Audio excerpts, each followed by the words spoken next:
Hello, everybody! We don't do that anymore. We do it now. Hello, everybody, one and all. Welcome back to yet another very exciting episode of the Friends Talking Fantasy podcast. Of course, we're excited today, breaking the mold and all that other stuff, because today we have a very exciting episode. But before I get into that, I want to acknowledge that I'm here with my lifelong friend and co-host, Dylan. I'm ready to talk some fantasy with my friend Charles. I'm ready to talk some fantasy with my friend as well, Dylan, and this is completely falling apart, much in line with the societal structure of the book that we have just read. I am, of course, referring to The Wisdom of Crowds by Joe Abercrombie. Guys, we have made it.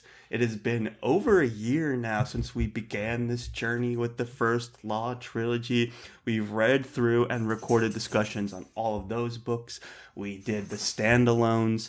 We did the short story collection. And now we are. Sharp Ends. Shout out to We Sharp had the Ends. man himself, had Joe Abercrombie, on FTF. Mm-hmm. And if you do, it's one of the rare episodes that we actually put a YouTube video up just because we needed video evidence that Joe Abercrombie was actually on the show, and it wasn't just me doing a British accent. Mm-hmm. So you can see him bopping his head to our intro back when we used to do the extended intro. Watching him bop along to the extended intro. Oh, one of those moments of joy and feelings of accomplishment that ranks very high for the show and for me. And I'll get into that a little more because, we're here at the end of the First Law universe as it is today with The Wisdom of Crowds. And this series, these episodes that we've done, are some of my personal favorites. And when I look back and see like the reception that some of these get and the fact that we were able to cultivate some of these First Law fans together and have them listen and support by continuing to listen, and culminating with getting an advanced copy of The Wisdom of Crowds, being able to have that in my hands and read it before it came out, and then being able to interview Joe Abercrombie, it's such a pleasure and something I'm super proud of and thankful for. Oh yeah, I of course feel the same way. It's been interesting because I don't exactly know how we tapped into this Joe Abercrombie fan base in the way, because I mean, when we look at our download numbers and those kind of things, I mean, some of these episodes will get like twice as many downloads, basically, or some even more than that, than some of our other episodes. And I mean, it just kind of happened, I guess. I think, and it's been awesome for us because this is one of our, if not our favorite series. And I guess, I don't know if I could have picked one series for us to be kind of known for. Mm-hmm. It would be this one. And I'm so happy that all you folks have been tuning in so consistently, even after we took such a long hiatus that you all came back for the Trouble with Peace episode. Book 2, which is technically book 9 of this whole of this 10-book adventure. So yeah, incredible that you were able to come back on book 9 after a 6-month hiatus or longer, however long. More, it was. 8 or 9, and almost a year between our most recent Abercrombie discussion, which I think was the interview with Joe. Right. And then when we got back to Trouble with Peace, so I was like, oh, they've all probably moved on. Like, are they even still aware? Like, these extra First Law fans that tune in for those episodes, are they aware that we're still around? But you all came back, so thank you so much. Mm-hmm. That's probably enough for our retrospective on the First Law. We'll be.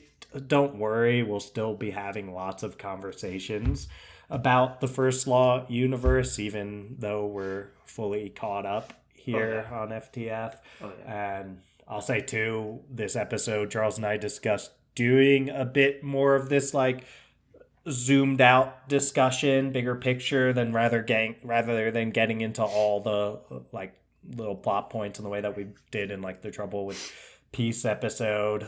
That's partially because we want to give some fodder for future episodes. Like, we did all these really fun, like, what do we call them? Character studies. Character studies, Character profiles, something like that. Character profiles, I think that's what we Yeah. called them. I mean, we might even switch the name in the middle of Probably doing not them. been consistent at all. Yeah, but on all the main characters from the original First Law trilogy. So if you want to listen to some classics like Making a Magi and on Baez, of course, and then Why does being Squat do realistic. this? Yes, being realistic about Logan Nine Fingers. That's maybe my favorite title. And yeah, so we get deep into those, and we plan on doing that too for the main characters of the Age of Madness trilogy. So stay tuned for all of those. And yeah, I think that's pretty much what I have to say before we get into we could talk about Crowds, Joe right? Abercrombie and these characters for hours and hours and hours. So we want to make sure we focus on this book. And I think the most interesting thing about it is kind of where it sits in this trilogy and then where it sits in this universe, and the reaction that it has gotten, I think, are the most interesting conversations for us to have today. And that will involve getting into character stuff. But just know that, we love talking First Law, and we love seeing you guys come in and listen to it as well. So we will be continuing these discussions indefinitely. But for now, let's jump into Wisdom of Crowds, Book 3 of the Age of Madness. It came out just over a year ago now, and reviews have been kind of mixed for this one, wouldn't you say, Dylan? I would say relatively mixed for a Joe Abercrombie novel. Fair, yeah. Meaning that reviews have still been very positive, like they have been for every single work that Joe has published. Mm-hmm. But compared to some of the previous installments, this has received, I think, it's been the most controversial of any of his books, in terms of there's people who have strong negative opinions about pretty much how he ended it, I think, and where the plot lines finished up.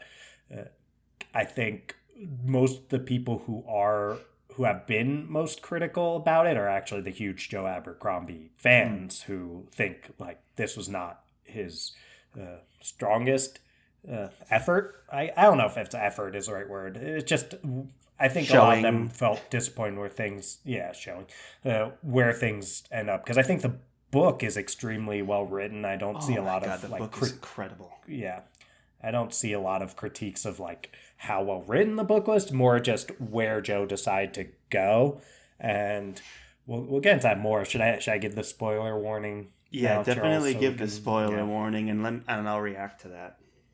Yeah, okay. So we're going to be getting into full-fledged discussion of the Wisdom of Crowds, which means any previous installments in the First Law universe are also fair game at this point. So if you don't want those spoiled or you haven't read those books yet, now is a good time to turn this down your headphones, because we're not going to hold back on discussing. We came this far. We've read every word, every page. So now we're just going to get into it. So if you haven't read it, definitely check it out. I don't think so, man. It's a lot of books to not. If anything, I've read all these books, most of these books twice. Oh yeah, maybe a few of the standalones. Read all of these books. Are there any you did? Oh yeah, The Heroes, Sharp Ends, Red Country, and then the first in the Age of Madness. I didn't read twice, but everything else I've read twice. Everything else, yeah. At this point, I've read most of these like 4 or more times, and then the Wisdom of Crowds. I think the Age of Madness I read each book 3 times, except the Wisdom of Crowds, which I've done twice now. So, I'm feeling ready. Reading it twice is what I think really solidifies my opinion here, because a lot of people are saying, oh, not the strongest ending, kind of left me wanting more. I expected something more exciting or more definitive, this, that, or the other. And that was pretty much the exact opinion I had after finishing Last Argument of Kings way back when for the first time. I remember finishing it and being like, that's it? Like, it ends kind of with, oh, Baez is kind of not a good guy, and it's all kind of a farce, and this, that, and the other, and being kind of like a bit underwhelmed by that realization. But when we reread it for the show and I went back into it, and you see exactly like what this story is truly about, the fantastic character work, the strong voice, and then this really poignant view on society and government and just storytelling in the fantasy world and storytelling in grimdark. It's like it won me over. And then the fact that there was more afterwards just added to the brilliance of when I was seeing, like, what is he really saying with Logan Ninefingers? What is he really saying with Baez and Jazal and all these guys? So to come back and read Wisdom of Crowds for a second time and watch this society just completely fall apart, it's one thing for me. I'm like, this is a bold move for an author to like end their big trilogy in complete disarray, or at least kick it off that way. And the fact that he was able to commit to that and go into that, it might not be that satisfying story structure that we expect from a third book in a fantasy series, but it's different and it's unique, and he takes us there, man, and he commits to it. And to me, the second read of Wisdom of Crowds was stronger than the first one, and you get kind of past, oh, it didn't meet some of my expectations around narrative. And when you're over that, you can enjoy this for what it really is, which is like an exploration in catastrophic human failure. Right, which Joe let us know was, I believe, his thesis topic for his undergrad. And I held my tongue degree. at the time when he said that. Human failure, yeah, the study of human failure. Exactly. When he told us that, I said as much as I felt comfortable saying because I had the arc, right? But the book hadn't come out yet, so I didn't want to be like... Yeah. So I was like, of course, the guy who studied human failure wrote this world, but he also wrote this book. And I feel like this is almost his second thesis on human failure. It's like, what would happen if we push society beyond its brink into pure chaos, and what would happen? And it kind of unravels your structure from a trilogy. And that's why I think we both like loved Trouble with Peace, and that's why I think Trouble with Peace is probably his best work, because it has all those things that we're looking for and expect from a fantasy story. It's got the big battles and the epic victories and losses and definitive endings and all of that, and it's super fantastic. But it almost is like you could end the series there almost in a lot of ways, like maybe another chapter or two to find out what happens, but it keeps going. What makes Trouble with Peace such an interesting second book in a trilogy is that it's not a slump, because it's not just like holding over into that third thing. It gives us that ending, that definitive ending of this epic battle of these two groups of characters clashing together. And it allows this third book to do a completely like go into the wild, into the abyss of just pure chaos of like, okay, we won, we're coming back to celebrate our victory, and like the empire is in shambles, and like madness has taken over, and what is that like? And it just allows this third book to explore that in intense detail. And some people criticize that as like it's writing itself around a little bit, but to me it's an exploration of that human failure piece that Joe was talking about in our interview last time. And it's where I get a lot of the value out of this book of like, yeah, we could have had like a boring second book and let Jazal and Orso let Orso and Leo clash in this epic duel at the end, right? But where's the fun in that? Like, let's get that out of the way and really sink our teeth into some new ideas and explore new thoughts. And that's what I think Wisdom of Crowds does really well. Yeah, I agree with most of that too, Charles. And I think when Yeah. I mean, enough where I'm not gonna nitpick at anything. I think maybe I had more of a mixed reaction than you Hmm. to the ending of The Wisdom of Crowds. Not, I mean, I think it's a fantastic book, and I still like the ending. Maybe I just didn't love it in the way that, like, I don't know. Maybe this is uh, odd considering I was always a huge fan of the end of the First Law trilogy, Hmm. the original, and you were the one who was kind of mixed on that and then came around. This time I'm a little more mixed on the ending, and for me it's mostly just I think in some ways I'm like he kind of did this already with the end of the First Law trilogy, and he'd taken different steps in the standalones Hmm. really to kind of get away from this just like everyone's a everyone's an ass. Like they're all just bad people, even the ones that maybe at times you start to like a little bit of the main cast. Like they're in the end, they're just making these kind of messed up decisions. They're all unlikable. And then the one character that isn't Orso, who's like one of my favorite characters in the whole First Law universe now, he just gets hanged. And I appreciate the willingness to go there. And that's Hmm. part of what I just absolutely adore about Joe's writing Hmm. is that he's like, screw it. Like, I'll hang Orso. You think I won't? Because he kind of, no pun intended, he kind of hangs around the book a lot longer than you would think he That's just poor should taste. based on just I know. Yeah. So but he does. He stays around the book a lot longer than you would think just from like this logical perspective where it's like Judge is in charge here. Like she's really just letting the king hang around. Oh God, I say again. She's really just letting the king stick around there and not hanging him when she could. It just seemed like something she wouldn't do. So when I was reading it the first time, I was like, why is why isn't he dead? And I was almost thinking, oh, I guess Joe wants him to make it through this book or something like that. And then after all that, after he, Savine lets him go too, Mhm. and after the incredible last stand that Bremer Dan Gorse takes his Yeah, redemption, right? right. I freaking love that scene, and maybe we can get into that a little bit more. Sure. But for a character that we've seen go through the heroes and all this stuff. But after all of that, Joe just hangs him.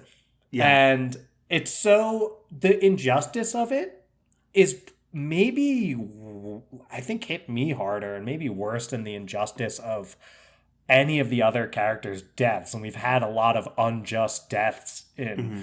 Joe Abercrombie's work for sure. Hmm. It's, I would say, one of his trademarks is a willingness to do that. And I think all that stuff on top of Orso being such a likable character, trying so hard, then him actually letting Brock go when Brock was in a similar situation, when Brock was about to get hanged, Right. and then have Brock hang him. Right. Like the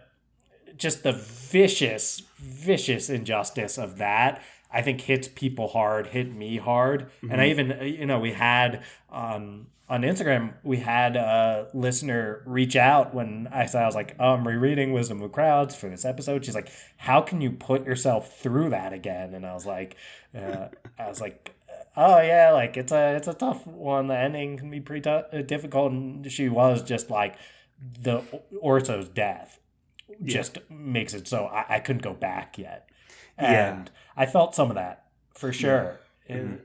It's so And difficult. So I think that hits hard. right. And let's just dive into Orso's death then, because I think a lot of the, if you even call it criticism, is around that of like, that was a tough choice to make, a bold one, no doubt, but probably an unpopular one. You Yeah. fuel that hope the whole book, and then you take it away so unceremoniously in a lot of Hmm. ways. But this is what's interesting to me about the Orso arc, if you will. because you compare him to Jazal, right? We always said, oh, it's like if Jazal was self-aware and a bit more endearing about his flaws, then he would be Orso. And there's a lot to like about that character. Like, here's someone who was born heir to a throne and became a king and somehow didn't have that affluenza that Jazal suffered his whole life just being born noble.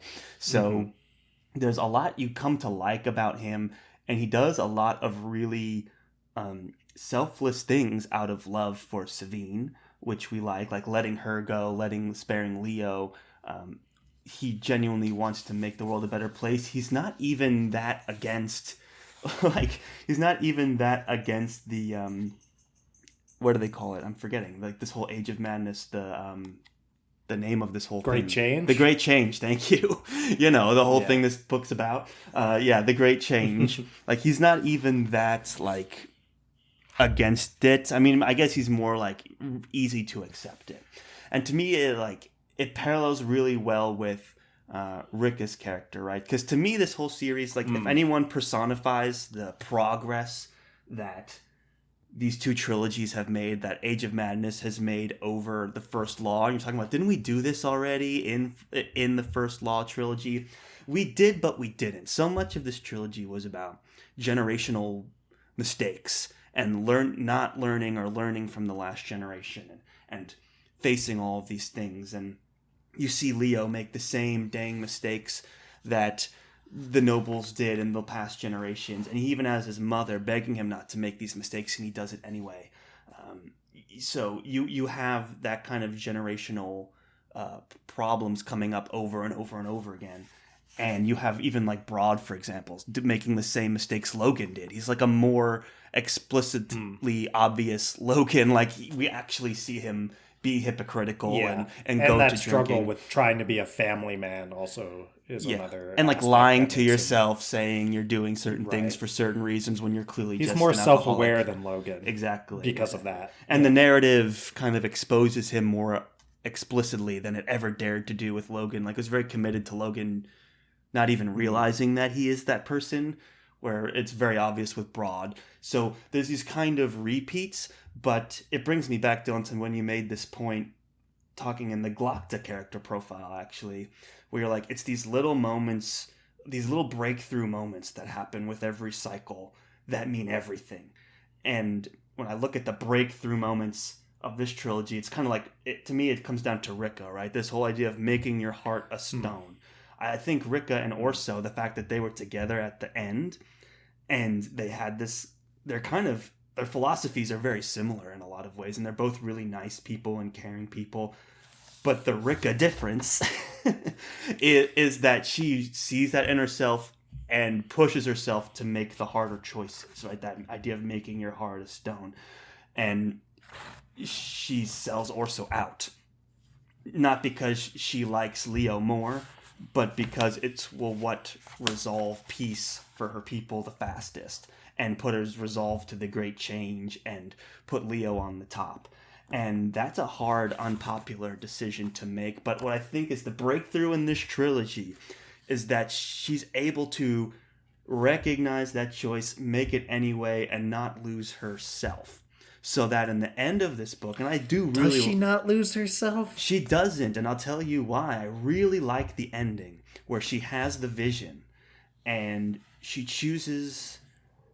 She was like, guys, I had a vision, but then she looks around and she sees everyone having a good time and being happy and celebrating, and she goes, it's not important, and then the series ends. And to me, that's really important. Unlike any other character we've had, I do genuinely believe she still makes the hard choices, but she has the best reason. She recognizes these choices are hard, and she has to make her heart of stone, and she makes them anyway. But she never loses her hope, Humanity. I guess you could say. Humanity. Perfect, right. And so they're allowed to have these celebratory moments, and I think that's the difference between the first trilogy and the second. It's taking these little moments, keeping your humanity, still recognizes that tough choices have to be made. Society is still the idea of humanity is kind of a farce anyway. So you have to make those tough choices sometimes, but holding on to that is a huge piece, and having those little victories of, like, for example, it brings me to what's his face, Clover, being able to just sit under a tree and be like, very good, stab, those are like, when you have a book like this where it's just pure chaos, it's like, what is a happy ending? And that's it. It's these little moments of being able to relax and celebrate, or even just do nothing. It's like, that's like those little moments that we try and glean out of life and fight for. So to me, I really appreciated that about this book. It was willing to shake all of these, like, we need this fantastical, poignant ending, and it's like, okay, we need to get these glimmers of things and recontextualize our decisions, and that's the progress, if that makes sense. Yeah, I like what you said there, Charles, and you had me reconsidering some things about Rika, because I guess I just end this like pissed at Rika more than any other character. And there's like the betrayal of it all, because Rika is the Dogman's daughter, and the Dogman was such a good person. I feel like probably the best person of any of the point of view characters we get. You know, it's probably him or Orso, are the like just all around best like people of any point of view characters that we've had in the, at least in the like 2 trilogies. And I think, you know, you want her to make the noble decision over the pragmatic one, but her whole arc has been this make of your heart a stone, and then her dad's dead, and she doesn't have that conscience, like that angel on her shoulder anymore. She's just got, when your 2 shoulders are Isserny fail in and shivers, you don't exactly have like this moral compass helping you out in the way that when the Dogman was still alive. And then I think that it made it difficult, because she takes down the person I like the most in this book. And even if it's like, you know, quote unquote, objectively the right decision, or not anywhere near as bad as what a lot of these other characters do and are willing to do in this book, I almost walk away like most angry at her, just from this emotional standpoint of like, I like Orso so much. And I think a lot of people had that experience with Rika, and they've soured a lot on her as a character. But I totally see your point about her, like at the end, being someone who's willing to actually bear that burden. Yeah. And I think it was a burden for her too, to give up Orso, because it was actually the right decision by her people, right? If you start smuggling the King of the Union, former King of the Union, whatever, out of the Union and then over to the North, you're just causing potential problems when you just had this conversation with Savine about like, oh, can we modernize the North and improve and move away from all this violence and actually create this good relationship between the Union and the North. So I think that, yeah, I'm trying to see it a little bit more unbiased by how angry I am about how Orso went down. And I'll just say one more thing quickly on the like these like ideas of what is an Abercrombie version of a happy ending. To me, the best happy endings that we ever get, there's 2 characters, and one of them is in this book. There's Vic, who, and then there's Beck from all the way back in the Heroes, and they make the same exact and maybe also we get I would say Shy and Temple in Red Country, and the overwhelming choice that we're getting from characters like that, especially Beck and Vic, is just like, can we just step away from all of this? And Vic is like, I'm just running away, presumably to the far country, and I'm done. And she has all of this talent, this competence. She could have been Arch-Lecter. And we get this moment with her where, you know, Glokta is doing his best Baez impression, which we definitely have to get into. Kind of Glokta's evolution or de-evolution or whatever, where he's playing out the same scene basically in front of the chessboard as Baez did to him, and it's got this also like Pike and Pike and Glocta feel to it at the end of the original trilogy, Definitely. where it's like, yeah, like, oh, you're just going to do the same thing because it's all you know and you're good at it, and I'm positive you'll make this choice. It all goes according to my plan. It's and like, oh, you're gonna you be get hurt, Arch Lecter. And you she'd hurt be great others, at then it. you teach other people to hurt. Yeah. That the cycle they were talking about in the last argument Exactly. of Kings, and how Glocta converted Pike. It's like, it's the same thing. It's like, this is the cycle. Yeah. Yes, and Vic had basically been stuck in that cycle the whole time, but what makes her stronger than a character like Pike, and maybe stronger than a character like Glocta, is she makes what I think is the hard choice to move away from everything she's known her whole life and just say, I'm out of here. And I'm so happy. Vic is, to me, like the breakout star of this trilogy, who, if you listen to our Little Hatred episode, I think during that, I might have called her my least favorite point of view character. And I walk away from this like, of the living point of view characters, she might be my favorite. Right. And it's like she's this. This is something Abercrombie always does so well, right? She's like the best liar, the best like spy, and all these deceptive stuff, and then she's the most loyal character in the whole book. Right. And she steps away, and she gets the happiest ending, I think. And it made me think of Beck, who kind of returns to his family. I liked at the Clover's end. It's like, ending too. That's a good one too, but I mean, Clover hasn't really removed himself. He's going to be in the thick of things, I think, down the line. When he's siding with Baez here, so that's going to have its own set of issues. And I think you're right, Dylan. I think like there's the characters that choose to walk away, and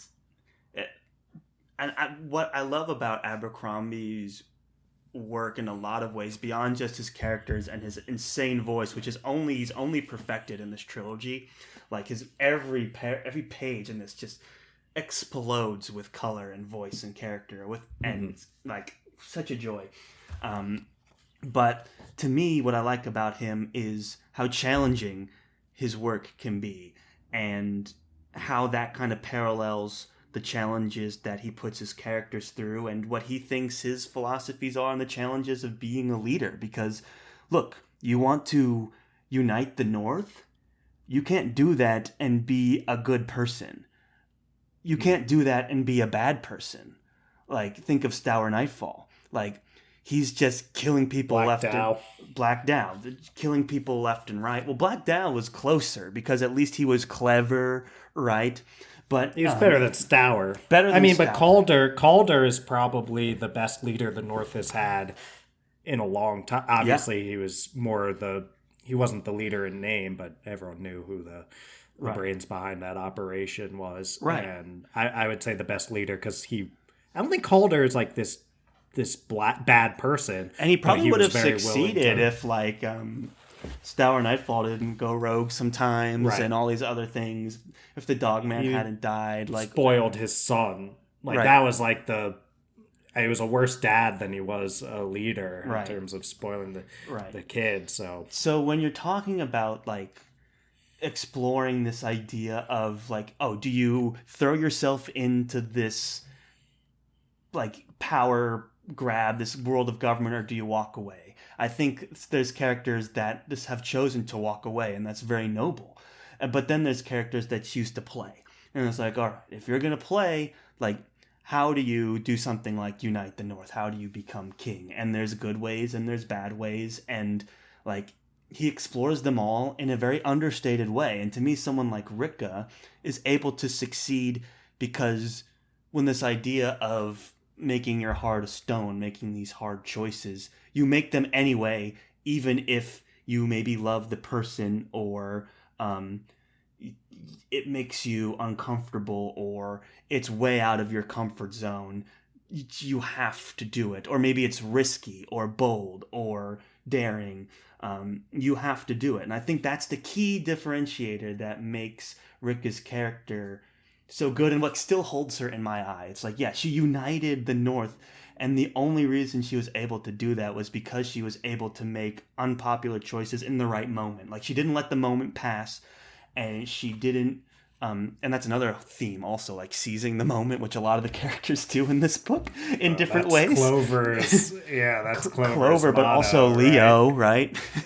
He's like, I'm never gonna let a moment Yeah. pass me up again. He's like, I was embarrassed in the second book, and then he took his moment, a bold one too, in this book. But to get back to like, you can't, and this is what I think Abercrombie does, is like, you can't be someone in power without being unlikable in some way or doing something horrible. And then he says, but does that make you a bad person? And then he goes, well, not necessarily. And I think Rika's that case of like, oh, here's a leader who killed her former lover and king of the Union, like betrayed him, but she united the North, and like the battle was really short, and like her people are happy, and she feels bad about, like, she does regret it, but that's like this idea of being powerful and being a leader. It's like, that's kind of what you were saying, Dylan, the burden that she's willing to bear for her people is what makes her a stand-up person. So when I look at his different portrayals of leadership, Rika shines to me as kind of this almost ideal leader in a lot of ways, because she's willing to let the good moments happen and make the difficult choices when she has to, and most importantly, be the one that bears that and not unload it on her people or the people that she loves or anything like that. Like, that's what a leader is, someone that's willing to bear those extra burdens and make those tough choices so that other people can be happy. And she's allowed that to happen for the North. She's united the North. Like, Shivers is in tears over the idea of a unified North. It's like the only reason she was able to do that was because of some of these unpopular choices that she had to make, but she never lost her humanity, as you also pointed out, Dylan, and I think that's the key. And that's what I think makes this book extra challenging, and maybe not as, off the shelves popular as maybe some of his other works are, but it makes it just as good and just as creative in my eyes. That's well said, Charles. And I think it goes to show how well done this character is, that Rika is, that we're able to have such a long conversation about how she exists in this moral grayness, and extremely well written character. I think emotionally I felt very betrayed by her actions, but that doesn't make it a worse character. It just makes a character that you sour on, like I was mentioning before. So I also want to say it was a great payoff on the prophecy, because I did not see Rika coming as the owl in the end of that. It's like the lamb eats the lion, and that the whole thing. And eventually it's the owl that comes out on top. And in my head, just since the beginning, since I heard that, I was able to figure out, the lion's Leo, that's super obvious. The lamb is Orso, that's super obvious. It's like, who is this owl? And I was like, it's got to be Baez, just because it's coming out on top. And I'm like, Baez always comes out on top. And I think to have it be Rika, because owls have this kind of like foresight reputation, it makes total sense with the long eye. And I think also I do like this subversion of expectations when it comes to Baez not coming out on top in this book overall. Exactly. And how great was that too when she reveals later on, it's like, I haven't had a vision since I've gotten the tattoo.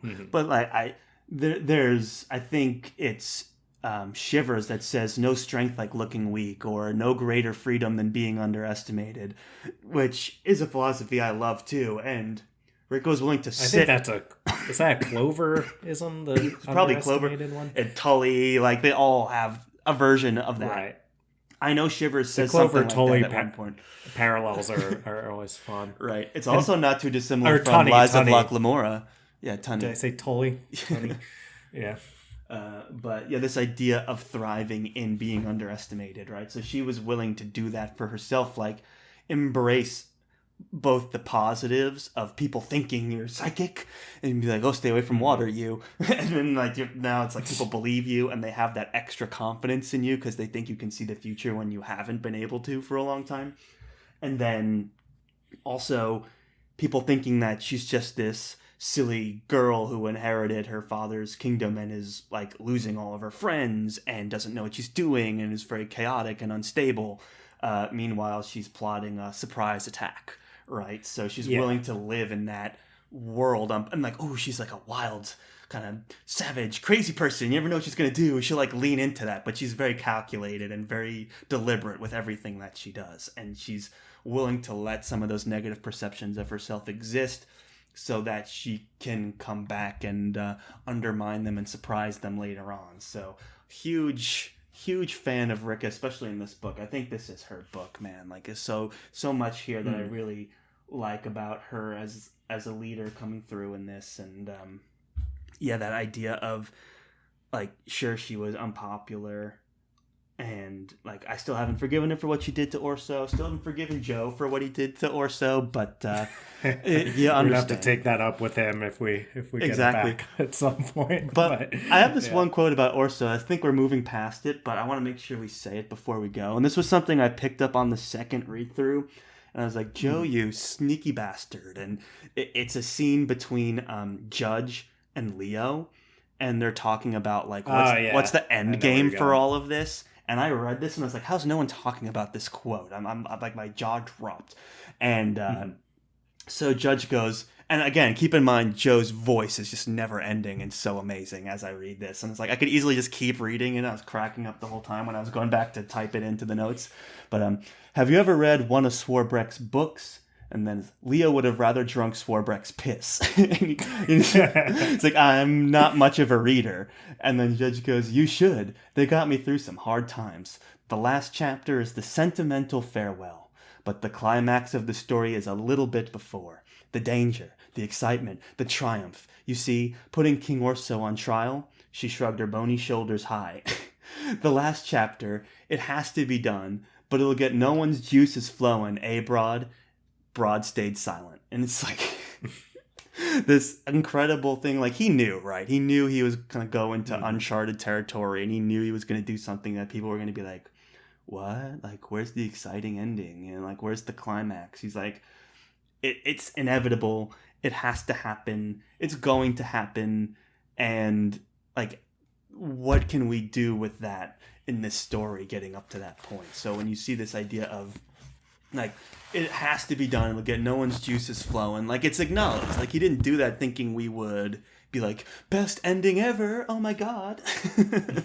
He did that knowing we were going to be devastated and kind of underwhelmed. But it's the intention. It's this idea of like, look, Orso in a lot of ways, really ideal guy, really likable guy, probably the best guy for their job in a lot of ways, but he did not make his heart a stone. In a bias-led union, he was the best man for the job. Yeah, I think. Right. But he did not make of his heart a stone in more than one situation, and he paid for it. He did. And on the note, along the lines of that quote you just read, which is a great grab, Charles, it's also one that I noticed on the second read and not so much on the first. Mm-hmm. I'll say Orso, when he does get hanged, first off, there's the great line where he's like, to her husband, Leo Denbrock, I can only say, how's your leg? And then it does go on to say iconic. He gave, love it. Like Orso just getting in that last jab there. Right. And Leo, who's just got he takes everything so personally. The guy's not got rough skin when it comes to this, but anyway, he goes on to say he gave one last chuckle and it became a sigh. Let's get on with it. Yeah. That Orso line is also one that speaks kind of meta. It's like, this has to happen. It's like, right. Let's just get on with it with a sigh. And so Joe does. He's willing to pull the trigger, or in this case, pull the trapdoor open. And ooh, too soon. And Orso Orso goes down. So And he always hated it's hangings. yes, I'll say that's another great, because that's a thing when I think about this book in terms of differentiating between the people having some critical reaction to it in terms of the emotional. I felt betrayed. I felt disappointed by this, and I wanted this to happen. Right? There's differentiating between that and the quality of the writing in Oh yeah. terms of how well Joe delivers on all of these things he's been building throughout the whole trilogy. And just the idea of Orso always beginning so many chapters with this, I bloody hate hangings. And you It thought delivers it so paid well off on that. already in the second book when he let Leo go. It's like that's the payoff. He hates hangings, and now he's breaking his former lover's heart, and he doesn't have it in him. He has the weak constitution, the weak stomach, and spares Leo. And you're like, oh, what a wonderful payoff, like poetic, beautiful, done. And then he brings it back and kills him, of course, by a hanging. So, but he Had does he made of face his it. heart of stone, he would have probably that's the big should have made your heart of stone moment Yeah, for Orso exactly. is sparing Leo and it bites him in the ass. Huge mistake. And then Rika has the same, kind of decision to make, and she doesn't go for it, which is like in terms of like the progress in this book and like what this book is about, because it also makes it a fantastic grimdark novel, because you could end it with this epic battle and then they have a meeting afterwards and like, you know what, maybe like we could be friends. It's like that doesn't happen. It's always complicated and nebulous, and there's no definitive answer. Like what is like society hangs on by a thread, like power, leadership. It's all this thin veil, and it's not as ingrained in humanity as we might think, and it can fall apart so quickly, and it can go wrong so quickly, and even when you give the people a voice, they don't know what to do with it. So like, is there any virtuous answer? And there's so many quotes along those lines too, of like this idea of, I'm trying to look for if I wrote it here, about endings. Oh, history is not the story of battles between right and wrong, but between one man's right and another's. Evil is not the opposite of good. It is what we call another man's notion of good when it differs from ours. And that's a very common grimdark philosophy, but I think Joe lives in that with his plotting too, especially in this book, where he's just like, let's have the plot go gray and nebulous and to and see what happens with our characters too. And like, let's sit in this You're gonna have world. to bleep that, Charles. Keep our clean Yeah. rating. We'll see if I remember. Do I remember to time mark bleep this? it? Do I remember to do this? We'll find out. But Yeah, let us know, listeners. yeah. But Yeah, but with the point, I agree. And oh God, I wish I had this quote in front of me. Maybe if I look through my notes on my phone, I could find it. But there's a great line, I think, in the original First Law trilogy or one of the standalones, where it's like the difference between a hero and a murderer is like which side you're on, something along those lines. And right. that's been. I like what you said about it's something that a lot of these sort of grim, darky, morally gray type novels like to say over and over again. But Joe, he doesn't just talk the talk; he walks the walk with the decisions that he makes. And I'll say too, on this topic of making your heart a stone and it's all in the perspective. I do want to get into some of this Savine and Leo stuff. Oh yeah. While we're quoting, first off, to me, like the defining Savine moment for me comes toward the end in a conversation with Leo, and Leo calls her out for a lot of her decisions and how she's ruthless. Is this the conversation they have at the end, like when they're sitting at the table? That's such a great scene, by the way. And isn't that chapter called like, I forget the name of the chapter, but it's they dismiss chapter the is called it's called The Villain. The Villain. Yeah, that's And I'll get such into a great some chapter. quoting that touches on that. But he ends kind of his chewing out of Levine and or Savine Levine. That's their like celebrity couple name. Swarbrick, write that down. Yeah. So he ends it with, "But in here, let's not embarrass ourselves. You can call me treacherous, call me ruthless, but ask who I learned it from." And then she says, "You're right. Maybe I came to regret the things I had done, and so I hated to see you do the same. The truth is, I played my part in it all. The lead role, even. I schemed and lied and betrayed. And you are the one who has paid the price. You and Orso and all those I ground to dust in my mills and turned to meat on my battlefields and let rot in my slums. I'm sorry for that. Sorry for Orso and sorry for you. Sorry for all of it, but thinking now, if I had the same choices to make, I cannot say I would not do it all again." She met his eyes and gave a little shrug. "Maybe after all, ... I'm the villain." And it does go on where then toward the end, Leo and her, they're still talking about how it's basically they're on opposite ends here, even though they're in a marriage, and this small council is going to be a battle. And then the closed council. Sorry, that's like the second time I've done that at some point in these episodes. We're watching House of the Dragon at the same time. It's so hard to keep these straight. But the closed council. So then he goes, "I'll fight you if I must. I've never backed down from a fight." And then there's, "Please." Savine suppressed a wince at another twinge in her belly. "This is no storybook. You might not be the villain, but you're for damn sure not the hero."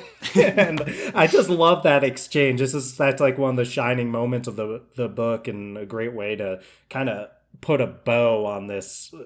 Like, where do Leo and Savine stand in this story from a meta perspective, in addition to their perspectives within the story? For sure, and I'm glad you pulled those quotes. That chapter is incredible, and what a great way to send them off, too, right? Where it's like, Leo's finally learned his lessons after being, like, pounded into the ground and suffering every defeat a human being can possibly suffer. To see him in this book thrive is super...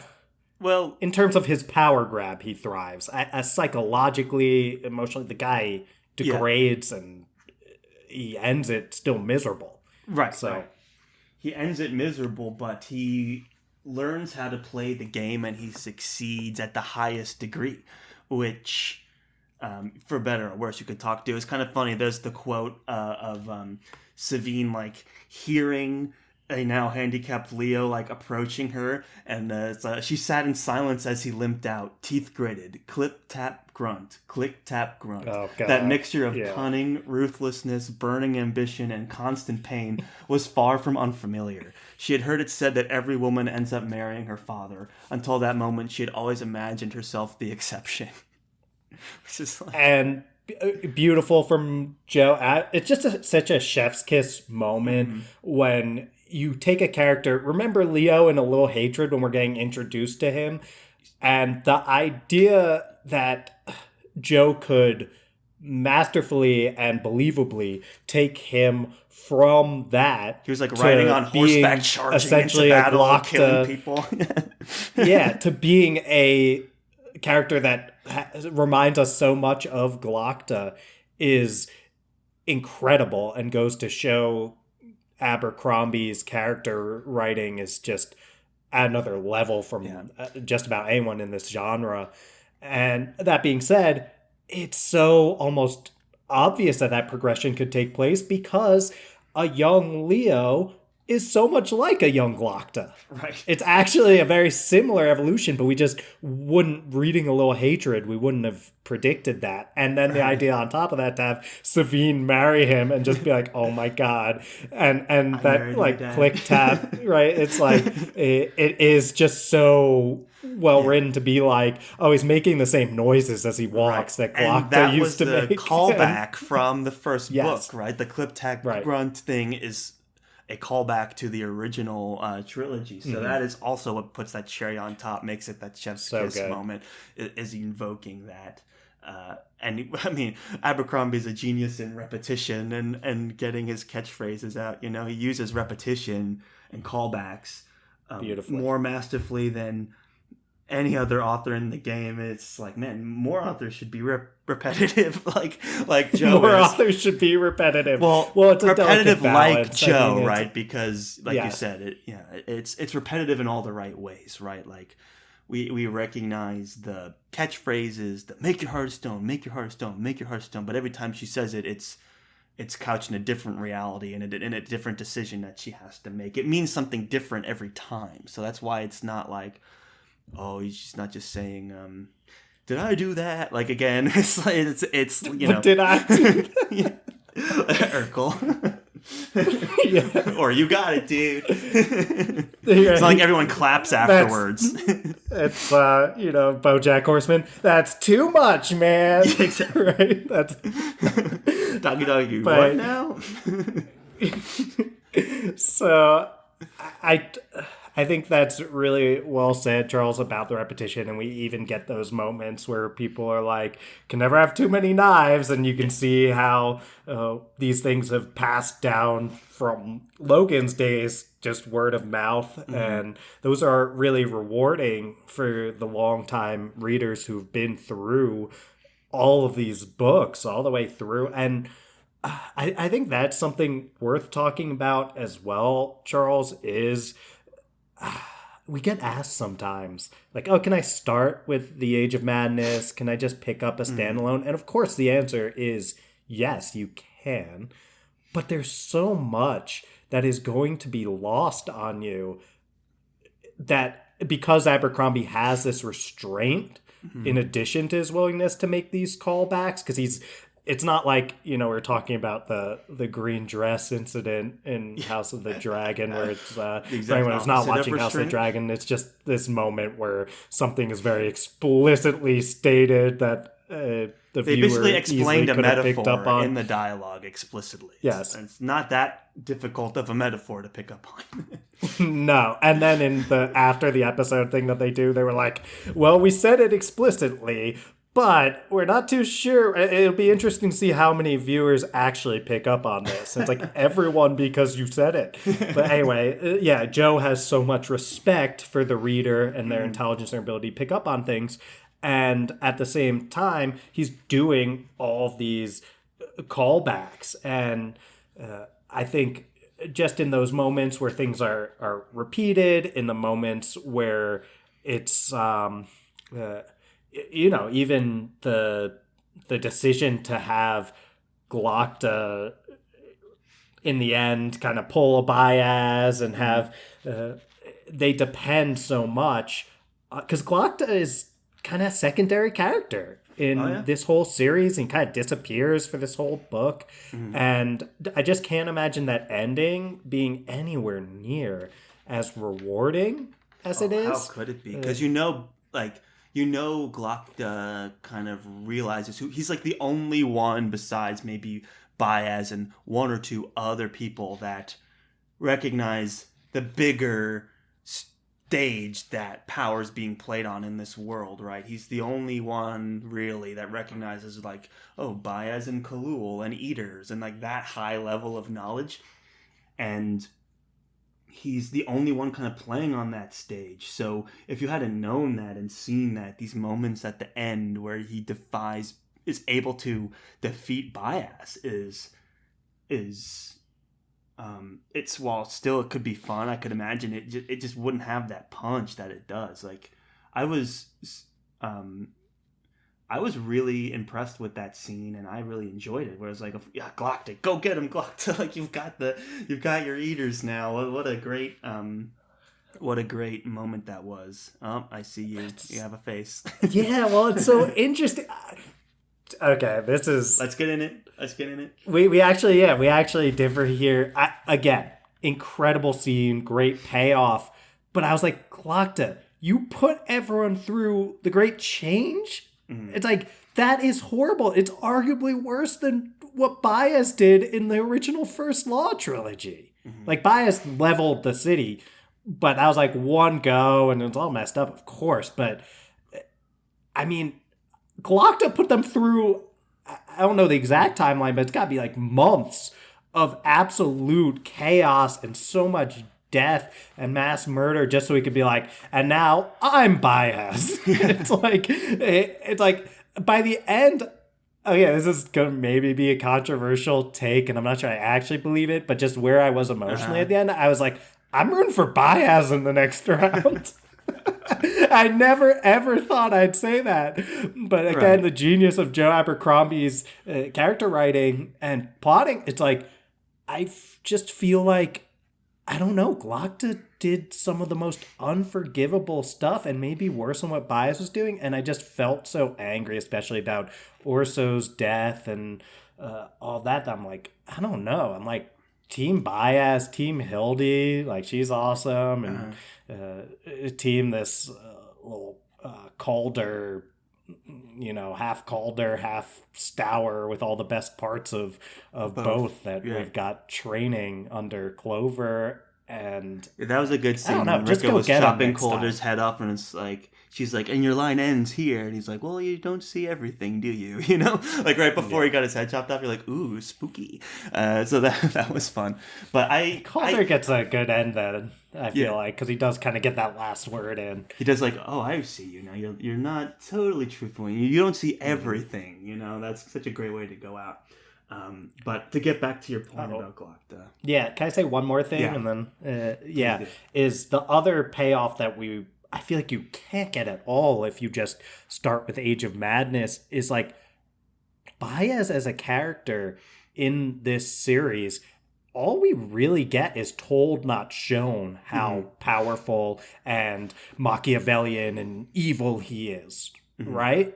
right, It depends on you if you just read Age of Madness being like, all right, I believe everyone. I believe Glocta when he's like, stay away from that guy. And right. I know he runs these banks, all that kind of stuff. But you don't get to see it the way that you've seen in the original First Law trilogy and also like in the Heroes. You see it as well. So I Right. think the payoff with all of that, like what it means to dethrone Baez figuratively, because Baez would never sit a throne. Right, Can't right, see him. Gotta be right, behind the scene with the right, right, puppet right, strings. right. But the idea of what it means to take Baez out of that role and to supplant him with Glocta, you can't appreciate either of those things, the Glocta rise or the Baez fall, Mm-hmm. anywhere near to the same extent. Nowhere near. And it reminds me of when Clover's ending, right? When he goes to the library that where Baez lives and all Mm-hmm. that. It reminds me of when Logan first got there. Mm-hmm. It's like, oh, you must be Baez the wizard because you have long hair, a long beard, and a pointy hat. And he was like, no, Baez is the one who's like the butcher wearing the The apron, so butcher in the humble Logan looking scene, and yeah. unassuming looking, right? This idea of manipulating your public image to get what you want kind of a thing. And then Clover, I forget what he was doing when Clover came in, but he was also doing like something unassuming and off to the side, right? So these little like things of, oh, he has not changed, like he's not going anywhere, right? Like he's living his life and he's just gonna get him on the next one. He's immortal, so he'll just keep it. A few generations later he'll go again. And that is kind of what couches all this for me, because Glocta's decision was basically, let's upend society and kill lots of people, but we can rip Baez out from the roots, right? The banks from the roots.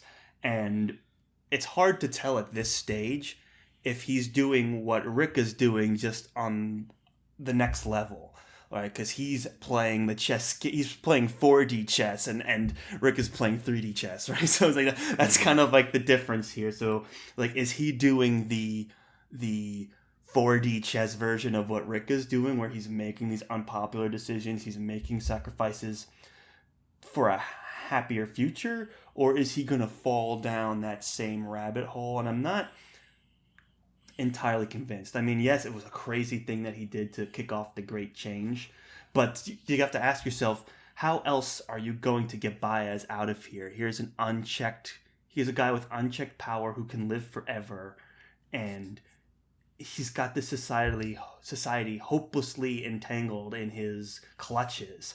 It's literally the only way you can remove that. But the question is like, do we even want to remove it or not is a good question. So you'd have to kill a lot of people and burn a lot to the ground to free yourself from the banking house of Valent and Bulk. So like, if you're going to do it, it's what has to be done. And Glokta, the fact that he was able to pull it off in his lifetime against an immortal magical being is insane. But and the fact that he's able to understand the chess pieces and play them, like you have eaters and all of these things, is crazy too. And I guess if you're going to have like an exciting action scene, it's a great way to have that too. Eaters going at it in this. How would you even understand what that even is happening if you hadn't learned about eaters and how their power works and stuff? Like you get to see what's his face every once in a while, kick ass. Baez's eater who runs around, and Yuru Sulfur. Yeah. So you get to see Yuru Sulfur do a few things, and that can kind of clue you into what eaters are capable of. But to know how they're made and what they do and like what they were, it's kind of cool to see Glokta playing those pieces. So it begs the question, though, is what he did, was it worth it? Is he doing this for the right reasons? I like to think that he is, because he had those moments in the first trilogy of like, it's the little goods that you can do. And I don't know if he's really lost his humanity, like, which is funny to say because he's a torturer, right? And that's his whole style. But it's very possible, right? It's not sure. And I think a lot of this is like questioning what would a leader do. And so you don't quite know because the book ends. So it's setting up this clash that's going to happen in another generation or so I'm not sure. I thought it was fun and entertaining, and I was rooting for Glokta still, but it does leave you wondering, like, is he just as bad as Baez? And I think that's a very good question. Yeah, I'm not sure that he's not immortal and all powerful, though. That's the thing. Like, as bad as he may be, he'll die soon, or maybe, or will it's he? Like the U.S. It's like the U.S. presidency versus a monarchy. It's like, yeah, they might be just as bad people a lot of the time, but at least we get them out in like 4 to 8 years, and I guess that's something. We'll call that a win. Yeah, exactly. over having kings. So or immortal magi. Sure. With unchecked power. Yeah. So I see that point. I think that it's just maybe I'm short-sighted, Charles. Maybe you have the long eye. Maybe. And I'm just sitting around here and I'm like, I don't know. All of this in this moment was really messed up. I know, you're getting at that quote, which probably is said by like, it's definitely said by Pike, and I think Glokta too, is sometimes to change the world, we must first burn it down. I think we might have even got that. Don't quote me on this, but I think we got that from Glokta even in The Trouble with Peace as kind of a little bit of foreshadowing. And then Pike says it again in the Wisdom of Crowds. Mm-hmm. So it's another one of those things that is fantastic payoff and delivery from Abercrombie in terms of there's all this like a title I borrowed from a greater man, right? So it's a title I wear sometimes. Yeah. Everyone says that about the Weaver. Like, yeah, exactly. And in my head too is another. I always assume whenever there's some sort of chain like that Baez is sitting at the top of it, and I was again wrong. Eventually I kind of moved away from that in the Wisdom of Crowds that it was Baez. I started to buy in that it was Pike. Right. And that being said, great job that they had. Obviously there's the burners that they had that line, and they had Pike saying it after Glokta. So it's all there to piece together, but you got to be able to. I think... Yeah, I don't know. Maybe I'm short-sighted is what I'm getting at, Charles, in this idea that in the long term, it actually will be better to burn down the world so that they can change it. It's hard to buy in. Maybe it will and maybe it won't. And I think that's what's interesting about this book as a third in the trilogy and as the final in this whole arc. And why it's met with this kind of conflicting reception. Because he's making these I'm going to say, in air quotes, unpopular narrative choices to, I don't know, it's like explore these grimdark ideals in a more honest way than to try and have a satisfying ending. It almost undermines the whole theme that he's building of power, leadership, society. Like it's so nebulous, and there's no good people or bad people. There's just people and different people, and this idea of what is that, and there's no like definitive answer to that. So to end your book in this like yes, this is the ending, we're done, pack it up, let's go home, I'm so satisfied now, it almost does all this work that he's built up to this point in injustice. And I think it's bold of him to say, I'm going to make some unpopular choices here, because it has to. I'm going to not necessarily get one's juices flowing, as Judge said, but he says it has to be done, and I admire that in a lot of these scenes. And I think this whole Glocta Savine conversation that they're having, and Glocta's kind of explaining his whole plan, it's the same way. It reads like a Baez would, and you're like, you swapped. Mm-hmm. You're like, what is the end game for this? Your own grasp of power? Like, is that really what this was all about? Like, Glocta wanting to defeat Baez and take over, and maybe it is, maybe it isn't. And I think the whole point that Abercrombie's going to make is that it's just going to keep cycling through. Like, there's always going to be the next one. Do you wash your hands of it and walk away like a toyful? Or do you shoulder that burden and try and hold on to your humanity while you keep people safe, like a what's her face, Rika, right? Exactly. And there's a lot of different paths you can go, and I think the point is it's just going to keep happening, and you have to hold on to those good moments when you can get them, and you have to make your own humanity and carry your own burdens, and what you decide to carry as a burden or accept as part of your humanity is up to you. And it's not the satisfying answer that you hang up a whole trilogy on, but it's true to being the Lord Grimdark himself, right? You have to kind of almost accept that as an inevitability and bring us there with your characters. And yeah, these characters at the end, they're in this nebulous state of, do we like them or not? And is this resolved or not? And I don't think it was ever about liking or not liking or resolving or unresolving. It was everything else. It was these wonderful themes of like, let's push society and humanity to its breaking point, bust past it and see what happens. And it's like, it's a crazy I keep calling this book an exploration, because that's just what I feel about it. It's almost like a thought experiment. It's like a thesis, if you will, on human failure, like Joe's already written once before.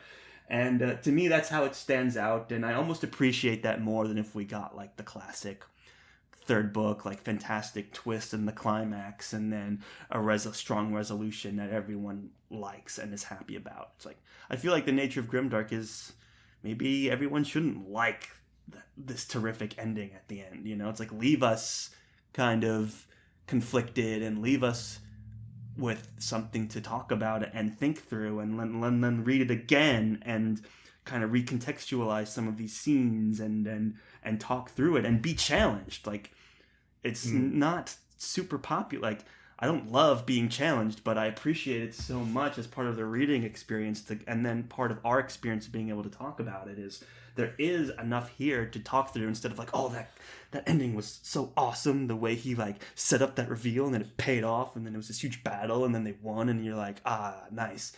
It's like, well, we're kind of sifting through the wreckage right now and trying to figure out like what has happened here. And it's a unique experience, and I applaud Joe for making that, like, consciously. He knew, he even wrote it in the book, that it was not going to be popular, but he did it because it was true to his artistic integrity. It's like what you were saying earlier, Dylan, about like writing some of these things that are thematic, that to deliver on the reading experience, even if they're going to be unpopular. So that's how I see this book kind of shining. And I get the controversy, and I'm not saying anything's wrong. Like, readers deserve to have an ending that they like, but I don't think it's the end of the world to have something challenging either, especially when it's as well written and explored as this trilogy has been.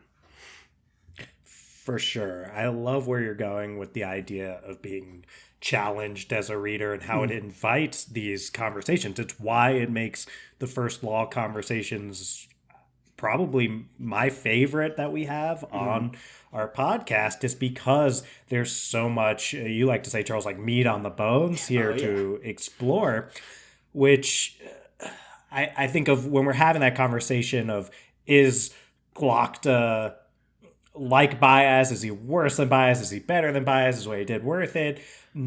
That is, you're invited to have that conversation because Joe Abercrombie deftly writes these parallel scenes where it's like, oh, this Glokta to Teufel scene is looks and feels so much like the Baez to Glokta scene. It's very clearly something that you're supposed to get in the mindset of, oh, is he just like Baez now?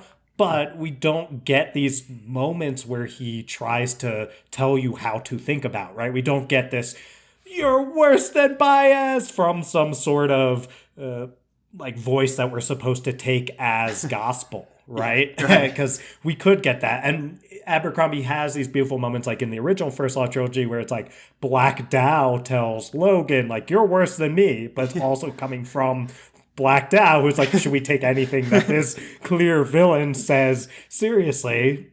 So he has us sitting in that gray, and I think of an author like Brandon Sanderson, who we absolutely adore as well, but who I think when we have conversations about his books, they go more into like, oh, wasn't this magic system so awesome? Wasn't the way that he delivered on these epic battles and they're so fun and entertaining, wasn't that cool? But we don't get into, I think, the depth of like conversations about morality and the decisions that these characters are making. Are they reprehensible or are they just pragmatic? Right. And diving into that, it's delicious, Charles. And that's why, even if we find ourselves, for me, emotionally scarred by some of these moments and decisions. Yeah, let's be clear. Joe has some apologizing to do, but the mastery of the craft is so much there. And I'll also say something about Abercrombie's endings. I don't think we've really discussed this, is he keeps moving the world forward. Right. And he has no plans of stopping. Like, even when we were talking to him about it, he was like, yeah, I pretty much plan to keep going. I don't know at what rate. He's obviously writing we asked about First Law in Space, and he didn't say no. That's the thing. Yes, I said, well, okay, there's like a big moment for me that I think about from time to time, is when I was like, oh, we're gonna get the First Law in Space, and he kind of stops, and like you can see he almost like is thinking, and he just repeats First Law in Space. And I was like, did I just inception a little idea into my favorite author's head? And I'm like, if we ever do get First Law in Space, I'm taking full credit. Well, I'll split it 50-50 with Joe. Yeah, 50-50 with Joe. And I mean, I was there. I mean, it's our show. I want some credit too. Yeah, okay. 40-40-20. I'll take it. You're obviously the 20. I'll take it. So, yeah, either way, he keeps wanting to move this world forward.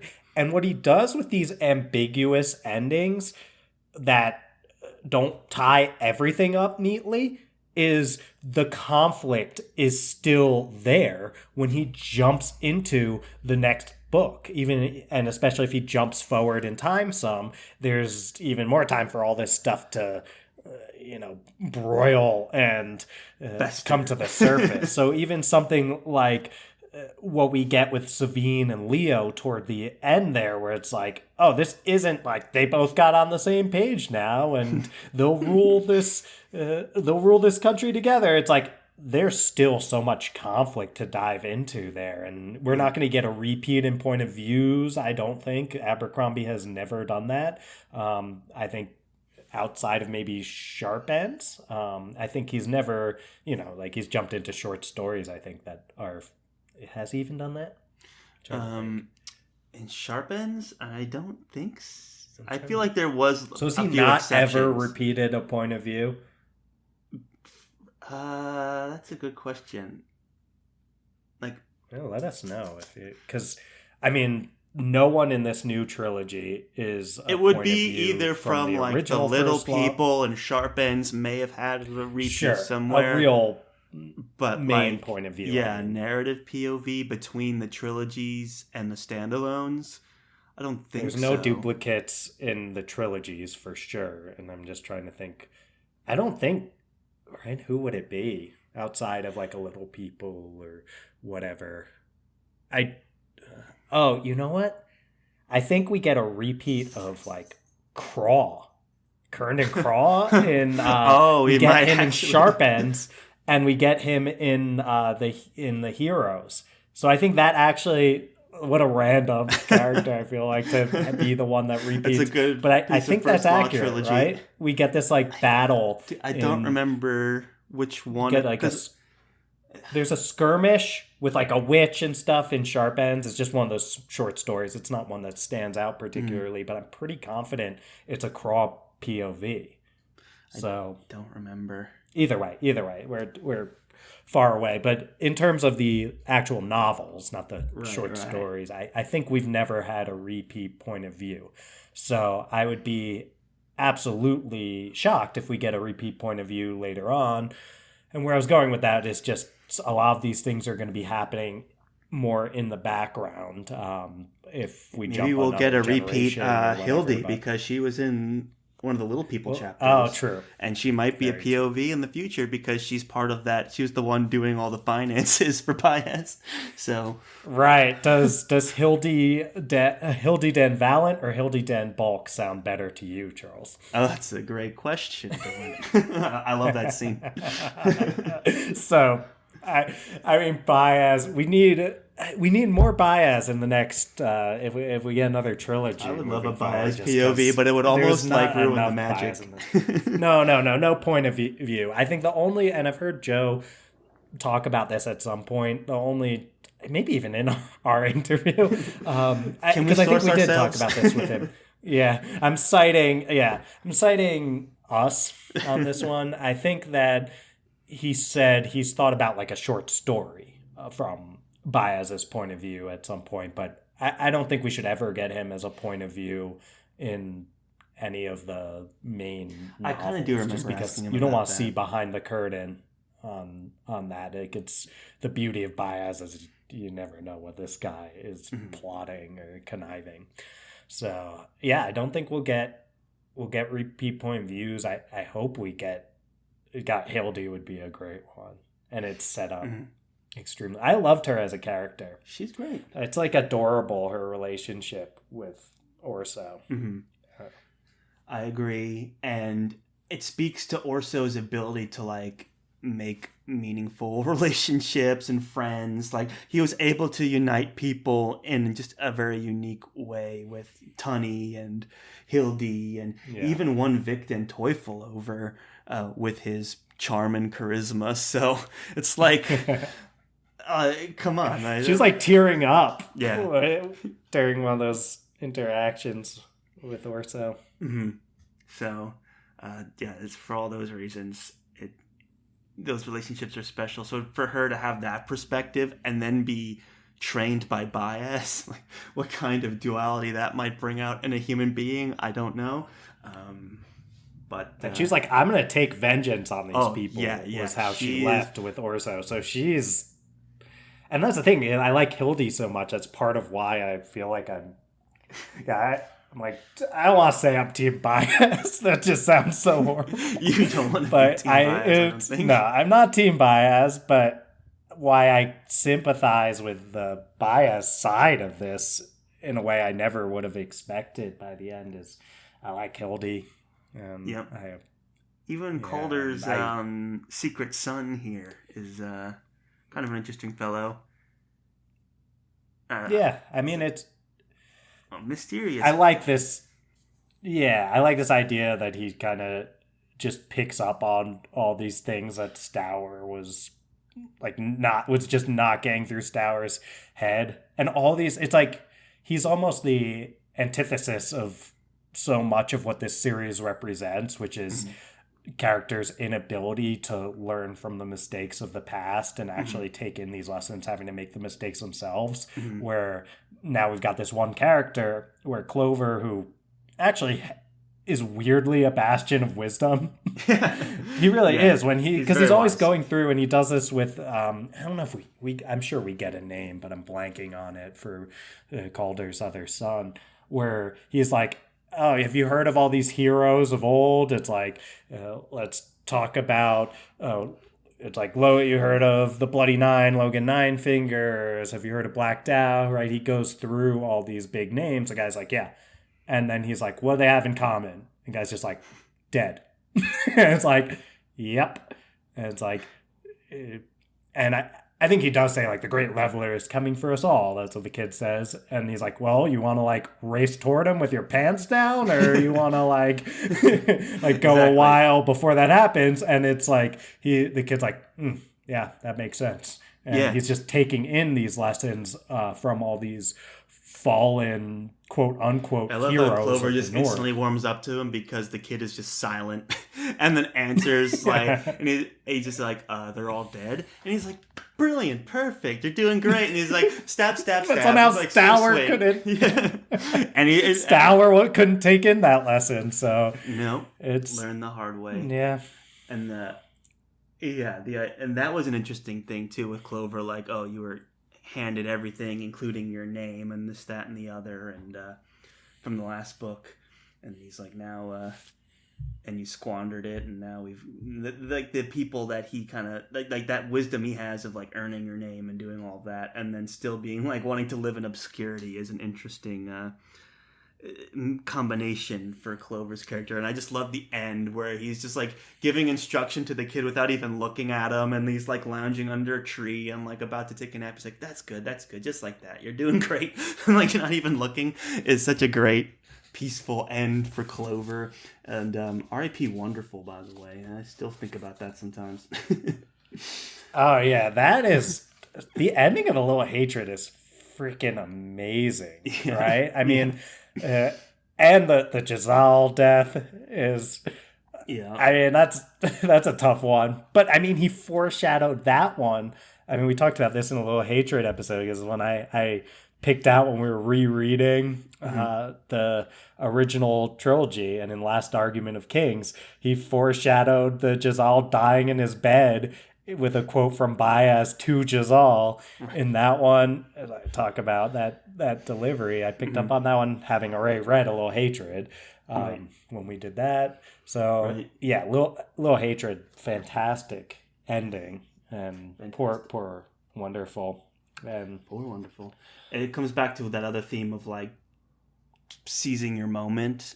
It kind of goes along with making your heart of stone and seizing the moment, because Leo says something similar too. He's like, in the end, the only thing a man can really do is pick his moment, watch for the opening, and recognize it when it comes and seize it. And Clover does that a few times. He kills Wonderful, which is conflicting, but then he also betrays Stour, right? He picks his moment to betray him. So it's like, okay, well, is Clover a likable guy or not? You're not really sure in the end. Like, he killed his best friend and all that. I mean, he's not a good person at all. And that's part of that grim, dark embracing of like, look, there is no good and evil. There's one man's good and another man's good, kind of a thing. And that kind of comes down to, it's like, is Clover condemned because he killed Wonderful, or because he killed Wonderful he was able to survive another day and kill Stour? Like, or should he just walked away from the whole thing? Like, hard to say.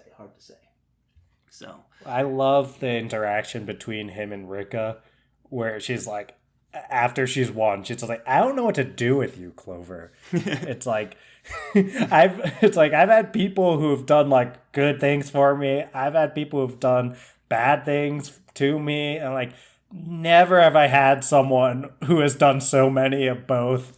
And she's like going through, it's like, this is what you did that was good. And he's like, well, actually, it was only really for my self-interest. And then she's like, okay, well, here's something you did that was bad. And he's like defending himself. He's like, whoa, I was in a really tough situation. And she's like, every time I say something good about you, you try to tell me it wasn't. Every time I say something bad about you, you try to tell me it was. It's like, what are you doing, Clover? Yeah. I just love his voice as a character. Yeah, he was kind of That able was to a good hold on one. to some of his humanity too, I suppose. And he's like, "I'll betray everyone, of course. Like whatever keeps me alive is what I'm gonna do. So if you keep me alive, there's not gonna be a problem here." Like it's kind of his, and he was very honest, and his honesty kind of kept him alive. With Black, he was in the clutches of Black Calder, and Calder's like, "So you're gonna betray Vic and Rick, I mean." And he's like, "Well, obviously, I'm here." Like, Yeah. so There's a great quote I wish I had where it kind of reminds me of the Jack Calder. Sparrow quote where it's like, "It's the trustworthy people you got to worry about. You can always Yeah, trust there's a quote like untrustworthy that. people to be untrustworthy. You never know when the trustworthy Calder people are going to do says that. something stupid, right?" Like that was Yeah, Jack and Sparrow. Yeah, Calder says a Fantastic line. parallel quote to that. Yeah. Yeah. So I think He's like, "You can trust me to act in my self-interest," kind of thing. right. Yeah, it's oh, sorry, I was eyeing some of these Clover things, and I did find that Baez is splitting wood is what he was doing. Oh, okay. Going back to Such a what was he humble doing man, when Clover so came unassuming. out. Oh yeah, you know He was a he's really butcher for willing to Logan. get those Now hands he's dirty. cutting wood for Clover. It's full of crap. Yeah. I mean, Charles, I'm seeing we're about at the hour and a half mark. Yeah. I think the only people I would say we did maybe a little dirty here would be Leo and Savine. But that We being talked said, about their villains chapter. we talked about and the seizing Yeah. the moment thing that but there is some of the good stuff about Savine's betrayal and Leo's conversion into full Glock. Well, not full Yeah. Glock. He still has his Leo But- ways.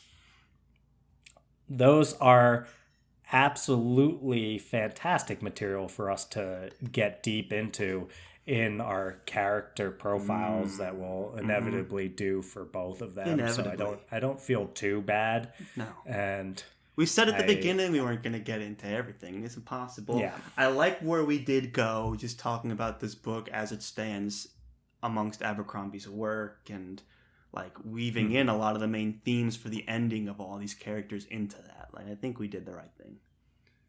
yeah, I feel good about it too, I think. And you know what? We definitely didn't do the Dogman's daughter dirty. We definitely did not. Say that 10 times fast. definitely Didn't do the Dogman's didn't daughter do- dirty. We gave Ricka a lot of pop in this episode, so Yeah, I good on us. I'm a big Ricka fan. I think in a lot of ways this is Ricka's story, but she shares it with a fantastic cast of characters. And yeah, I mean, is there anything else we definitely want to make sure we bring up before we end? Because now is the time. We are at that kind of that time where we should be. Right? This is our moment. This is our We moment. have to seize it. Yeah. Are we going to wait for the opening, recognize it, and seize it for the outro music? I guess. That's not a bad seg. We've done better. We've done better. Let's see. I'm looking through my quotes here. I got some good ones from Savine that we didn't get into, but I think we can wait. So yeah, I think we're good to go. Shout out to Swarbrick, by the way, who just kind of takes over the Great Change and is just running like this mock court. Well, he's not. Yeah, I mean, he's like the chief prosecutor or whatever. He's not quite in charge, but I do love just the use of Swarbrick, and he's a character. There's some of these characters in Abercrombie's work, and they're just kind of still kicking around, you know, and it's like, oh wow, like Swarbrick's still kicking around, and he's still got a role, and I mean, he kind of had a heel turn. I did love that feel scene. like- I think it was maybe in The Trouble with Peace where he's walking with the other author and they're walking through the streets talking to Savine and they're like spinning her story and like embellishing it and making her look like the darling of the slums. I'm like, ooh, that's brilliant. Write that. Like, you know, just like the wheels turning on how to just basically write this totally bull crap image of a human profile of a human being to manipulate others is great. Yeah, that is a good one. Oh, you know what? I just wanted to mention. I briefly mentioned Gorst's redemption. I just Oh, want to Gorst give is another another shout one. out to Give my best Gorst. to your mother. Yes, that's part of what I wanted. Is like, and I wish I had the quote in front of me, but he has that epic last stand, and then he says to Leo, he's like, "Do you believe in redemption?" And Leo is like, he's not super plugged in on that. I think I don't remember exactly what he says, but he's basically like, not really. And then Gorst is like, "You're still young. Give it time." Yeah. And So good. yeah, I adore that. And he's like, "I always held your mother in the highest regard." And Leo, this has happened multiple times now. And it's another like amazing payoff if you've read The Heroes, because you're like, otherwise you're in Leo's shoes otherwise. I'm like, Right. why is this guy keep talking about my mom? It's like just out of so God, Gorst, what a character. Oh, what a guy. I mean, But didn't yeah, his voice kind of and he's one of drop those- too as he was dying? Wasn't that like something Joe wrote in there? Like, I feel like something about his voice changed I in his don't last remember stand. that. I want to say, like, now I'm going crazy. We both just pulled up our books. I have no idea where that it's would be in this. unison, like synchronized reading. Yeah, we're both like, Yeah.